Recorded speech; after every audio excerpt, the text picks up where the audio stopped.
All right, here we go again. Okay. Welcome back. Here we go with happily or healthily. I can't even do it. Healthier ever after. We're back, and we're talking again with Cliff Holt here from the Hurricane Family Pharmacy, several other pharmacies, and we're going to talk a little bit today about compounding pharmacies. As a reminder, what we discuss here is for informational and educational purposes only, not meant to replace any relationship you have with your personal medical provider. So Cliff, welcome back. Thanks. Good to be with you guys. Thanks for asking. And we talked a little bit before about GLP-1s. We want to kind of get into, you went in a little bit about the process and maybe kind of the logistics of running a compounding pharmacy and what you're able to do for that, and really personalize some dosing and some administration formulations and things. Can you just give us kind of a rundown about, again, compounding pharmacies and how it differs from a traditional pharmacy, and maybe how did that sort of happen? Yeah. So until about early 1900s, pharmacy was all compounding from the beginning of time to when Eli Lilly was the first drug company that was established in 1902 or 3 or something like that. It's right around, I don't quote me the exact year, but that's when Big Pharma started in the US and in the world. And so before that, you went to the druggist back then, and the doctor would give, the doctor at that time was the only one prescribing, and so they would give a formula, and then the pharmacist would make it. And the pharmacist would talk with the doctors, and they would come up with formulations together to treat the most common medical issues that their patients had. And so that was pharmacy forever, was compounding. Eli Lilly really started that way. So compounding pharmacy was the OG. Right. I mean, it was like these big farmers. Actually, pharma is actually the one that came in and tried to take over. It's not the other way around. So you think for 6,000 years it was this, and the last 125 it's been big pharma.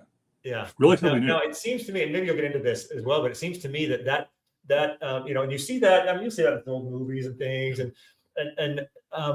it seems to me that would have been a much more, not just individualized, but a much more personal, like you have a relationship with your pharmacist. It's not just you go to dispense a pill. Like there's interaction. There's some, I don't know. Yeah, no one's talking to me from Eli Lilly. No one's called. I can't call, I can't text them. Yeah, and I think about the movie It's a Wonderful Life, right? And the pharmacist in there. That's the bad story. That's not the way pharmacy really is. But that was kind of the thing, is we just made all of our own medications. A lot of them were liquids. There were poultices we would put in the mouth to be absorbed. We would make some tablets. We'd make some suppositories. Really weren't doing a lot of injectables back then because we didn't have a way to make things sterile until Big Pharma came in. But that was pharmacy for 6,000 years, was just making those things. Then Big Pharma comes in, and it's just, compounding goes down, Big Pharma goes up. And when I got out of school in the mid 80s, they taught us one little piece of compounding in pharmacy school. And it was a little lab, and we made 2 or 3 different things. And Big Pharma had taken over in those 70 years. But back in the day, there were no Walgreens, there were no Walmarts, there were no grocery stores with pharmacies in them. You went to the druggist, you went to the apothecary, and that was a customized medication for you every time. And so in the pharmacy now, you walk in and there's 1,000 commercial bottles on shelves. Back then, there were vials and there were bottles with different tinctures in them and different powders, and everything was compounded. Awesome. How then? So that I mean, it sounds like it took a century to sort of change that demographic of how medications are created and dispensed, and became much more like the Big Pharma, much less personal, much less individualized. So what type of patients are most benefit from compounded medications? The easy answer is almost everyone, because there's certain things that we need. So a lot of times, a commercial medication is just a few dosages, and we try to fit somebody in there close. Compounding, we can dial it in to the exact dose the provider thinks the patient needs. And so, or a different dosage form, or a different flavor, or a different, I mean, we make all sorts of different things. And so we can dial it into the patient to give them exactly what they need for the desired benefit. Well, Cliff, just to add to that, just anecdotal experience working in family practice. I remember a particular patient that, and this is when I was a brand new provider and just kind of figuring out, getting my legs underneath me, and hadn't really school-wise, hadn't really interacted with compound pharmacies very much. And I remember having this patient that we just couldn't quite get her thyroid dialed in. And, it's like one dose up, and she'd get, it's too much medication, one dose down, and she wasn't quite enough. And she felt it. I mean, she'd feel if she was too high or too low. And we couldn't just get it dialed in. Finally, after talking to the retail pharmacist that actually was, really in tune, they said, look, you probably need to get her to a compound pharmacy and figure this out. Of course, working with a compound pharmacist that could figure out, hey, what dose is she currently on, what she's tried, what are our labs doing, was able to dial us into a good dose for her, which put her right where she needed to be. She never felt better. We got this steady levels. And it was just such an awesome experience to watch the compound pharmacy and that niche thing that I think a lot of people think is probably the more uncommon thing, and maybe it kind of is in the traditional sense now. But it was so awesome to watch that and watch the compound pharmacist figure out what would work best for her, and to watch it change her so she wasn't chasing her thyroid levels was amazing. Yeah, and thyroid's a classic example of that, Greg. I mean, there's more strengths on thyroid than any other drug because it's a narrow therapeutic drug, but it's still not everybody fits inside there for a lot of reasons, right? The conversion of T4 to T3 and how they convert, and maybe T4 is high and reverse T3 is high, and so they're not getting that benefit. So that's one example. Back to your original question, Rick, about who really needs or can use compounds. So I'm kind of a chemistry geek kind of a guy, and I put formulas together over the years. And we have these, we call them everyday compounds. So we have 10 everyday compounds, and every family needs at least one of them. So I'll tell you, I can have a pharmacy with one formula. I've got a cold sore formula that I put together a couple of decades ago. It's a gel, and when you first feel that tingling or burning coming on before it breaks out, you put this gel on, it'll never break out. If you do forget it and it breaks out, it'll clear it up a lot quicker. Now, 80% of our country has the virus that causes those cold sores. And I mean, so that's one of the 10 things. And so when you think who can use compounds, there's big pharma is not going to make that because it's up here in my head. We made it. And so it's just one of these things. We have a great hair growth formula. We've got a great scar formula. We've got a great toenail fungus. So we have these things. We have a killer, I shouldn't say killer in medical. We have a great wrinkle cream, right? So we have a great day cream and a great night cream. And we just put these formulations together, and we've tweaked them over the years, over the decades now. I'm going to get a list of all these things. I have the list. I use it regularly for prescriptions, and actually the one that you didn't mention, but actually is also quite effective that you guys came up with, and I don't know if it was you or one of your good pharmacists over there, is your wart one. Yeah, the wart formula, 5FU. My daughter got one little wart, and she's so scared of needles and getting burned and all this stuff. And so I said, well, look, I'm like, we'll put a medication on it. And, we've just not had very good luck with the traditional medications that come from from just the regular retail pharmacy. And so it was one of your pharmacists that turned me on to this, and I got it for my daughter and took care of it. Yeah. Nice. Well, this tells you a little about it. So I read drug studies on PubMed for fun, and that shows you how geeky I really am. So we saw that 5FU was being researched in some of these things, and so that's when we came up with our own formula on that. And it's brilliant. It works great. Yeah. So it sounds like this conversation, just in what we've normally been talking about with weight loss and GLP-1s, it sounds to me like this just emphasizes the importance of one of the things that we've talked about before is the importance of having a good relationship with your medical provider, the person who's prescribing this for you, makes it even more important not to just get online and find something that is cheap and you can use, but really with your provider and that relationship with, most people I think are getting the GLP-1s through a compounding pharmacy. We talked about that last week, and it makes it that much more important to really let your provider and your pharmacist kind of hit that sweet spot. Yeah. Because I think, we talked about thyroid hormone, but I think the GLP-1s are another one that for a lot of people have a pretty narrow positive therapeutic range before they can get crazy with some of the side effects. Yeah. Yep. Exactly right. Exactly. One thing that I think, just based on what Rick's saying and kind of the thoughts that I'm having as we've had these conversations over the last 2 podcasts is, I think that pharmacists in the big box retail sense have kind of been looked at as like some of the, medical providers that are being excluded from the team.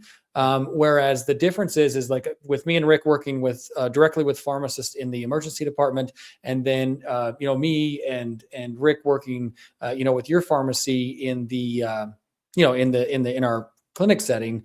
It's such a big part of what we do. We rely much more like a member of the team. Yeah, we rely so heavily on the pharmacist in the ER. Oh. I call you guys all the time for questions and troubleshooting and all that, and I'm just like, I was just thinking, I'm like, if I didn't have these pharmacists that are just experts in drugs and absorbability and what's the best thing for this Routes and of administration. Yeah, I mean, I just can't imagine not having that as part of my practice. And then as a medical provider and really as a patient, I think your kind of medical providers are kind of underserving their patients if they're not utilizing that resource.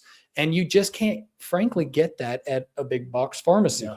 You just won't. And it's not, I don't think it's the pharmacist's fault directly. No. I mean, they're inundated with 500 tasks, and which one of them have time to sit and break it down with you? It's like everything medical. We've advanced so much, and our field is growing. I mean, it's not even weekly now. It's like daily. New things are coming out every single day. It's impossible to know everything. 100 years ago, the family doctor who was walking around with his bag and coming to your knocking on the door, he kind of knew everything to know back then. But now, I mean, think of a cardiologist. I mean, there are like 10 or 12 different cardiology specialists, right? Or ophthalmologists, the same thing. And same with pharmacy, right? So nobody can know everything now and keep up with everything. It's just impossible.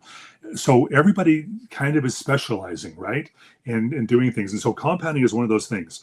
They don't teach us this in pharmacy school, like I mentioned earlier. It's one of those things you really have to learn. It's like functional medicine. You guys are functional medicine providers, and you guys have studied and taken courses, as I have. I've had a fellowship in functional medicine and anti-aging, and we do that because we don't learn those things in school, right?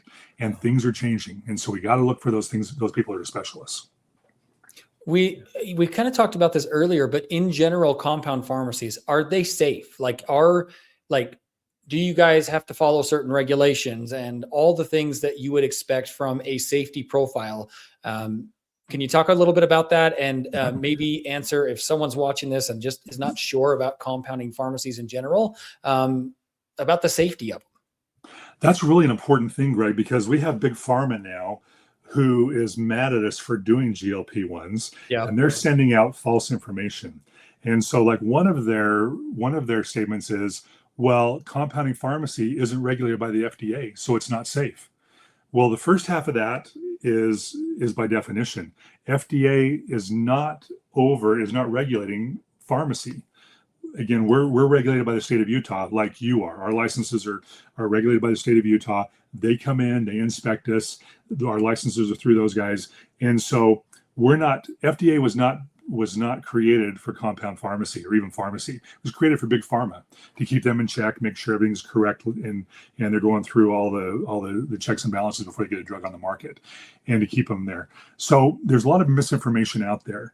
I think that where people need to ask some questions about their compounding pharmacist, just like you would ask questions about your medical provider. You're not just going to go to a provider nowadays without searching them out. if you know what you need to be seen for, you know what your problem is medically, and you're going to do some research, probably online, talking to friends, talking to family, talking to some other medical professionals about who is going to help me with my medical problem. And it's no difference with pharmacy. Look, we also, every pharmacy sells commercial medications. And if you just need a statin drug, you can get that at my place, you can get it at Walgreens, you can get it at Walmart, Costco, wherever. Everybody carries those if you're retail. Compounding, more specialty, way more specialty, right? A lot of training involved, a lot of continuing education involved to keep up with everything. When the state comes in and does inspections, there's a standard pharmacy inspection. It's 2 or 3 pages long. There's also a 5-page, I think it's 5 pages for non-sterile compounding, and another 5 to 8 pages for sterile compounding, full of questions. Are you doing this? Are you doing this? Are you doing this? We're required to have standard operating procedures, or SOPs, with great detail in compounding pharmacy. And so if you have those and you're following those, then it's going to be a safe experience for our patients. It's good information. So how would a consumer or a patient, are there something that they would look for, or would they just kind of go with what their provider goes with? I mean, is there something that I could say, hey, my doctor wants me to get this medicine from this particular pharmacy because he says they're great. Is there something I look for in a pharmacy to kind of get some confidence that they are kind of checking all those boxes and filling out the forms right and getting inspected and whatever? Well, here's the thing. You want somebody with some experience. There's a lot of people just jumping into compounding now across the country. A lot of people jumping into sterile compounding that have never done it before. So you want to find out about experience. You want to find about inspections. You want to ask some of these questions. What made you a compounding pharmacist? Did you just take a class for a weekend? Did you read a book? Did you work someplace? So there, I mean, I say that partially joking, but there are people popping up across the country with no experience. And that's a scary situation when you're talking, especially when you're talking about sterile. Again, when you inject that, if it's not done exactly right, you're not third-party testing to make sure it's endotoxin free and sterile, then we can have a big issue, right? Yeah. So really just looking at that and then obviously making sure that they have all the state, and of course you're not getting research-based medications and all that. Yeah. That's a big thing about where you're sourcing your chemicals from. There's I remember the HCG days, HCG for weight loss, human chorionic gonadotropin. That's a naturally occurring substance that women create when they're pregnant. And what happens is it changes the fuel tank. And so the baby's always going to get what they need when mom's pregnant, nutrition-wise, even to mom's detriment. And so what HCG does is that turns the fuel tank, instead of burning protein, which is muscle mass as a fuel, it burns fat cells, right? And so we thought, well, gosh, that would work for weight loss. And yeah, Dr. Atkins came with this thing decades ago, and it really worked well. But here's my point. HCG, those 3 initials, were not a patent. There were things at the bodega and the vape shop that said HCG on the counter that people thought these oral drops were going to make them lose weight. And there was no drug in there. Again, HCG stands for human chorionic gonadotropin. There was none of that in there because that would require a prescription. You would have to go to a medical provider and get a prescription and come to a pharmacist, a compounding pharmacist, and get that medication. But people didn't realize that. They just thought, well, it's all the same.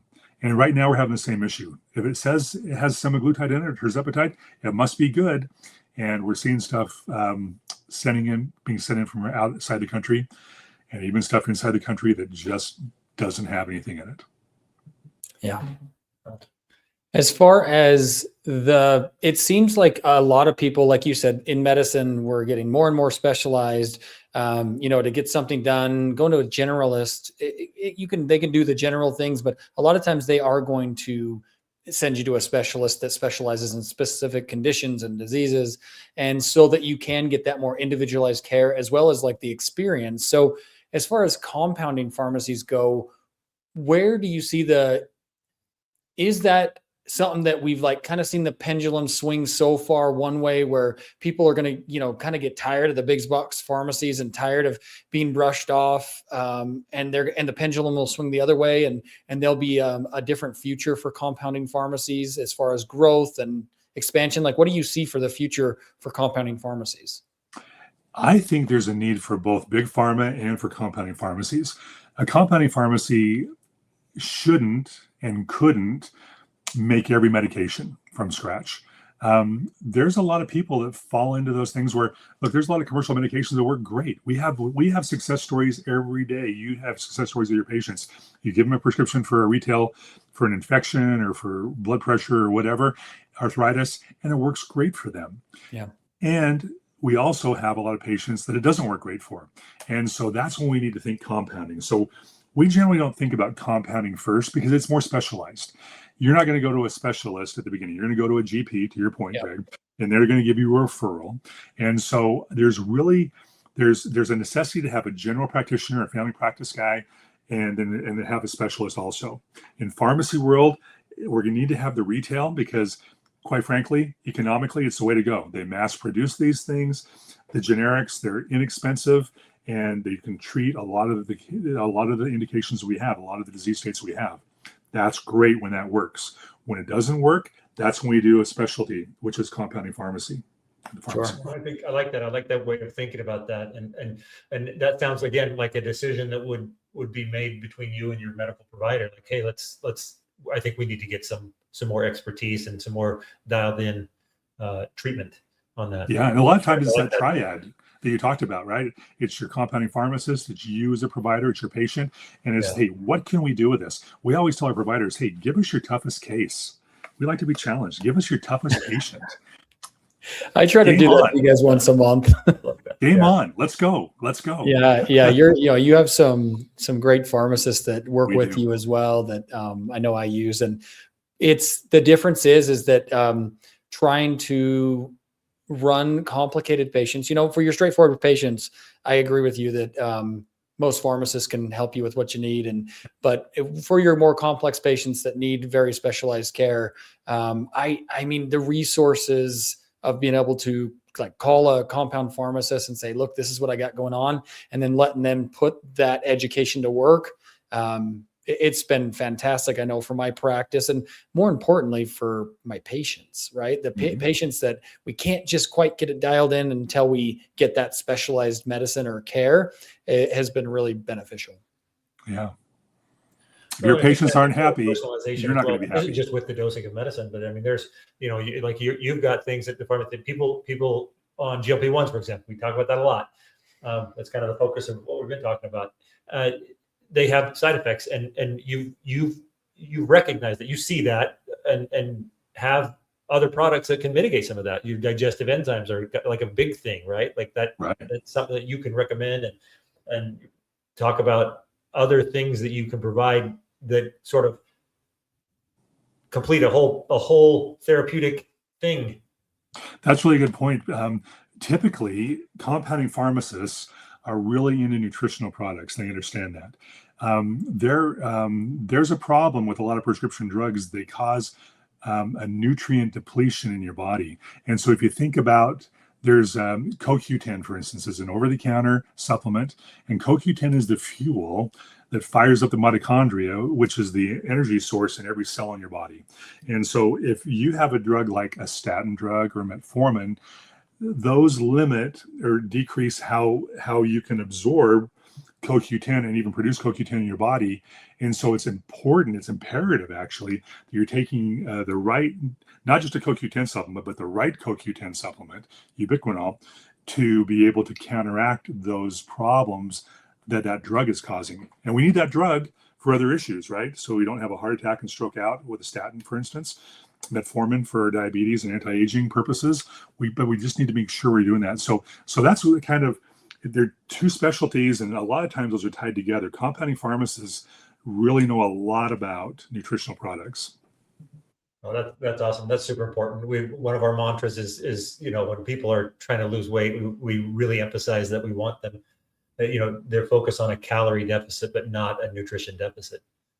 I actually just put together a brand new line. We're just launching it next week of a customized formulation that I put together and had made from a manufacturer in Utah of supplements. And we've got like a men's health, a women's health, but I'm really excited about our GLP-1 formula. And it's going to have, it's customized to really help make their weight loss journey more effective and help with some of those side effects, right? And so nutrition is important. Yeah, super important. I'm going to mess this up because I read a lot about GLP-1s and all that, but there was something that recently came out that there's actually been some B6 deficiencies found in a few patients that are on GLP-1s because they're not getting all the nutrition they need. They're coming in with like some rare conditions that really were not thought of as like, they kind of thought of like as like, they just don't usually happen in America. And I was just reading about that and they were like, yeah, there's like people are coming in and they're finding they have this and find out they're on the GLP-1 and it's because a lot of them are frankly getting them from online. They're not getting the guidance of a medical provider or a good pharmacy that can make good recommendations for nutrition. And so they've just unfortunately put themselves in a situation where they have these nutrient deficits that are once again, frankly thought of as being like not really, like we see this in Africa where people are, they can't eat. Or they're malnourished because of lack of everything. But then, so to Rick's point, and when we emphasize where we want to be in a calorie deficit, not a nutritional deficit, I think that emphasizes the point of, you know, if you end up getting your GLP-1 from a compound pharmacy, you need to go to a good place that has your best interest in mind as well as a medical provider that can guide you through this and give you some ideas of ways that even though we're reducing your overall calorie intake, we still need nutrients and supplementation where necessary. Yeah, healthy dieting, healthy weight loss is much more than purposeful starvation.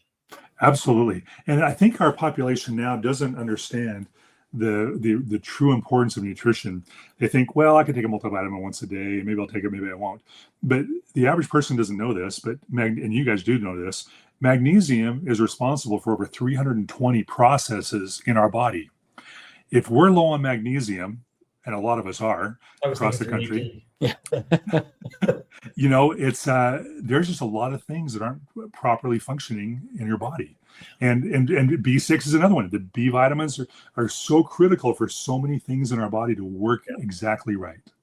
Yep, that nutrition is super important. Well, thank you.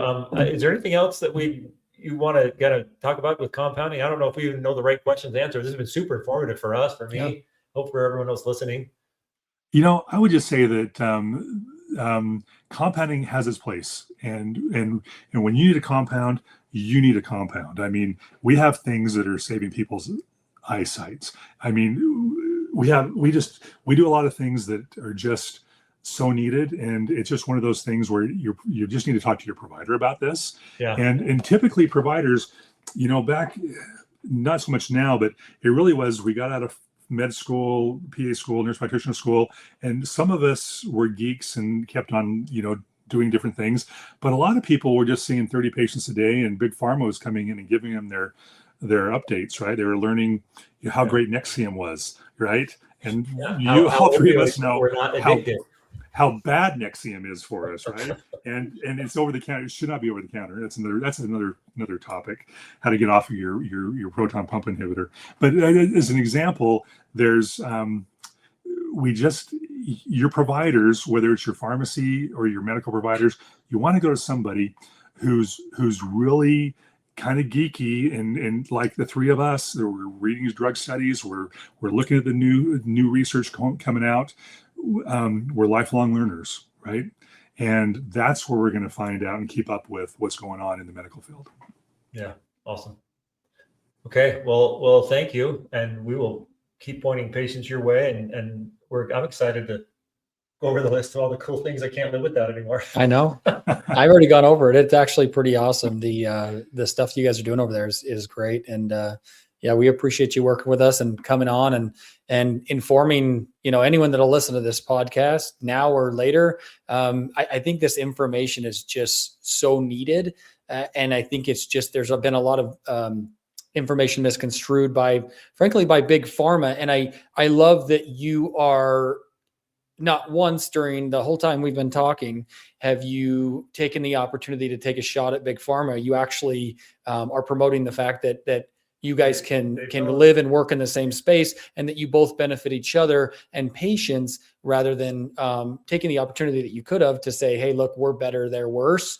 You didn't do that. And I really appreciate that about you. And I think that is a very true statement. We all can work within this space, and there's enough patients and there's enough things to do for all of us that we don't really need to be the only one that does this.